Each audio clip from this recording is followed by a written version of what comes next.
Hey, it's your boy Bob TV with the Rob Report. This is the second edition of the Rob Report.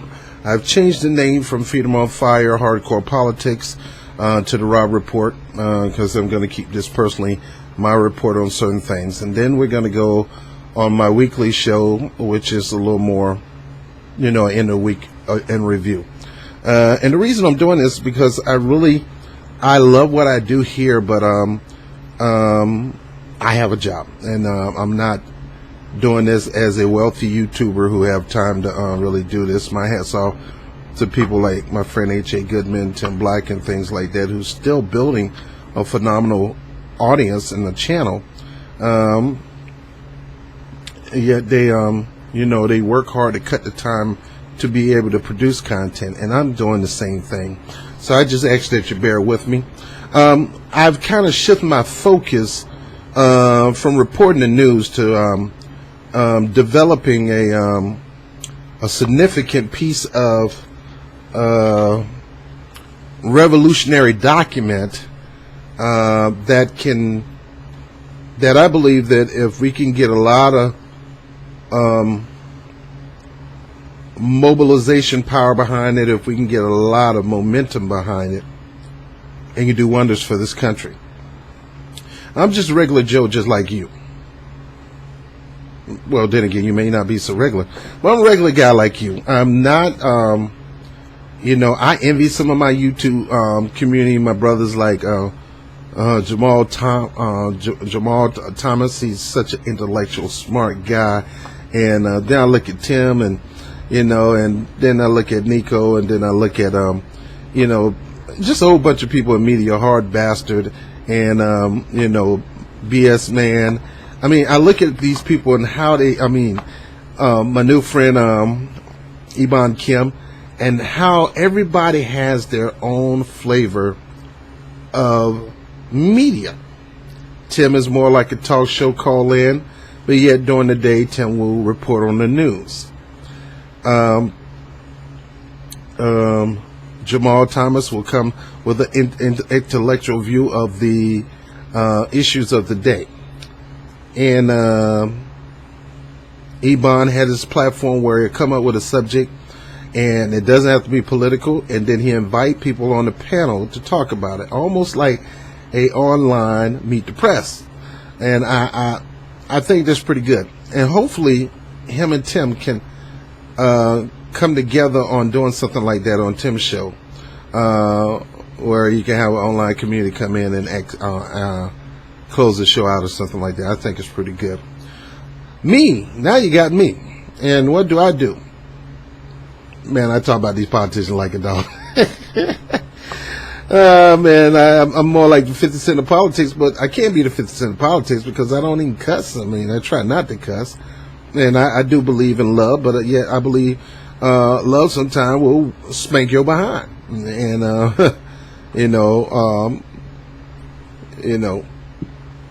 anyway, let me get to it. Now, recently, I told you my focus point right now in this 2017, 2018, 2019, 2020 election cycle is to do something that's nonpartisan, to do something that should be able to get a lot of not political support, but a lot of community support. Something that I think should have happened a long time ago. And it's not about me, because I'm not going to be the person really. I'll probably come up with an idea and the foundation for it, but there are going to be other people that's going to develop this into a real piece of documentation that's going to drive public policy on behalf of the people, in favor of the people. Now, why going back to Jeremy Corbyn in the UK and how they have the Labour Party manifesto, and anybody running on that manifesto was getting the votes of the people. If you were not going to run on that manifesto, if you were going to mark and joke that manifesto, that was a target on your back politically. That manifesto was dedicated and developed for the people. Not for the people in office, but the people like me and you, regular Joes, regular cats like me and you.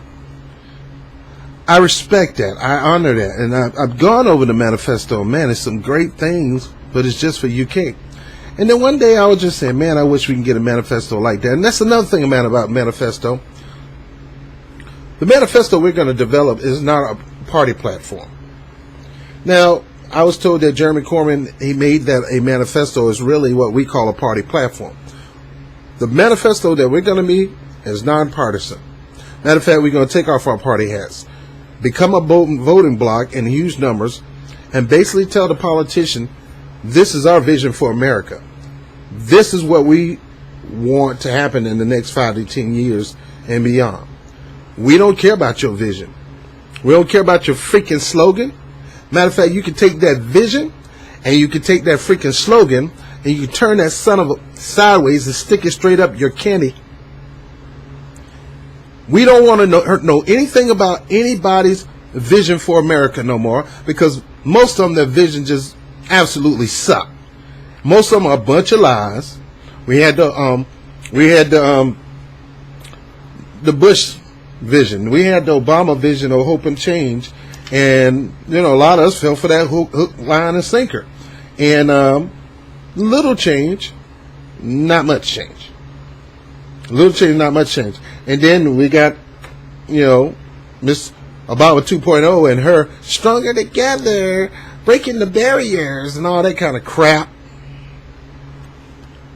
All this platitude and cliches and stuff like that. That's not going to push public policy.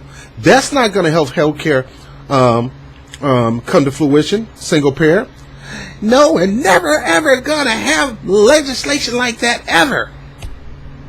Hold up, didn't we put somebody on the moon? Didn't we talk about building an international space station? Didn't we develop the Hubble spacecraft?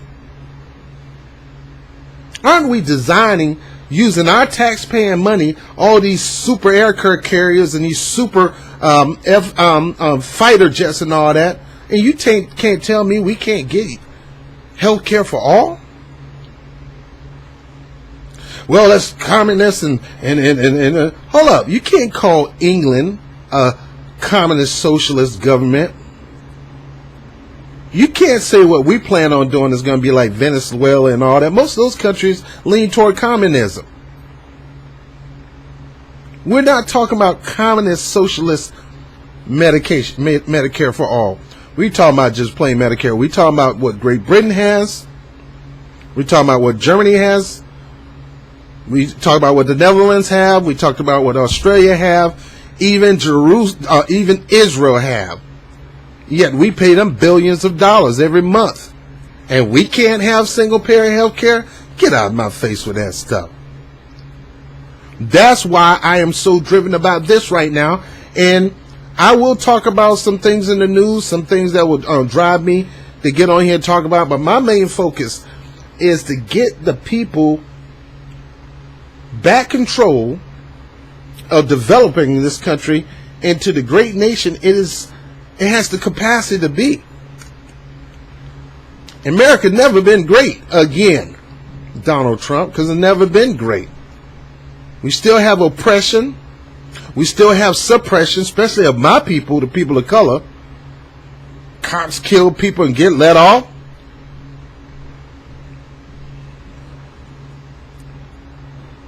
So we gotta break the back of the current system, and the only way you're gonna break the back of the current system, and hey, I try to show as much love as I can to Bernie Sanders when it needs to happen, but he's company man. He's towing the Democratic line. He's talking about putting sanction on Russia, and Russia ain't do crap to us. How would you like people to put sanction on us? You wouldn't like that. If Russia put sanction on the U.S., why do you think they cannot do it? What makes us different from Russia? Their democratic country may not be democratic like ours. And who said we supposed to be the model for the freaking world? And who say you have the right to force that model on somebody else? Other than that, you call them a dictator, a tyrant, a totalitarian government, a hard authority figure, somebody who abuses people. What proof do you have of that? How you know it came from the leadership? We abuse our people every freaking day. We abuse the elderly. We abuse the Hispanic community. We abuse years, hundreds of years abusing the black community. Still to this day haven't got our 440 acres and a freaking mule. And then we're going to talk about somebody else and what they're doing to their government. Also, they're hard on the gay people. Hey, that's their country. And I haven't heard anything about him slaughtering gay people. He probably have restrictions on them. But look, that country just became a democratic country a few years, less than 10 freaking years, no, 20 years ago. No, I think more than that. Since Gorbachev and Boris Yeltsin. The country is leaning democratic. You expect them to be like America? Really? It took us 100 years to get us to where we are, and we still got room to breathe. We still need help. We still need fine-tuning. But yeah, we're going to look down on countries like Saudi Arabia, not Saudi Arabia, countries like Syria. When Assad has been voted into office, the people love Assad. They have health care. They have universal education. They take care of their people. Same thing was Libya when Gaddafi was in charge. But now you want to kill him and remove him out of power, and you want to kill Assad and remove him out of power, just like he killed Saddam Hussein and removed him out of power. Saddam Hussein, at least they had respect for a community. They had Christians and everybody coexisting with each other. No, you want to mess around and put something in there where it's going to be more hardened and detrimental to people's of like shared community interests. Yes, us, America, our government leaders. And for Bernie Sanders to agree with sanction on Russia, that made me say that's a punk move. He punked out. Caring and loving for everybody. Why would you oppose sanctions on a country and harden the people that's living in the country?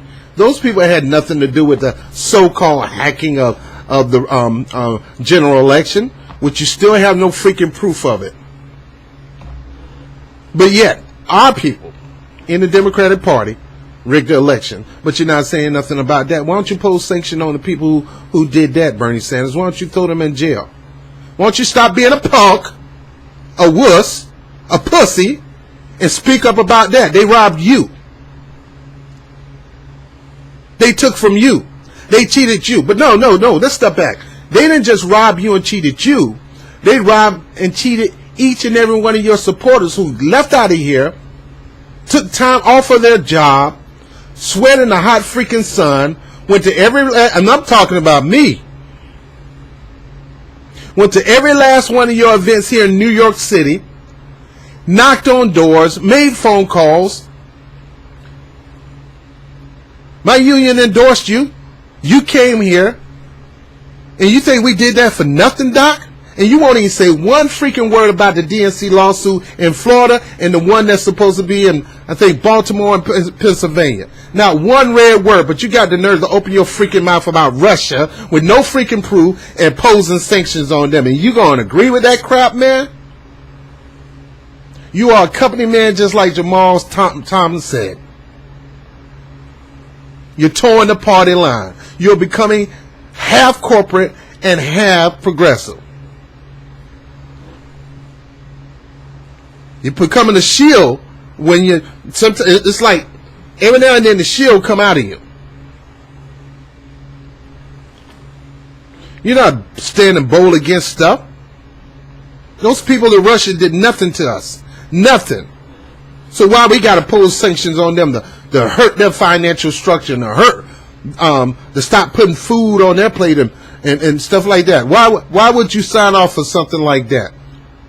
To me, that's just as bad as you signing off for the Iraq war. Mr. I make wise decisions. That was not wise, Doc. Still have no proof. But when you going to step up against the people who did you wrong?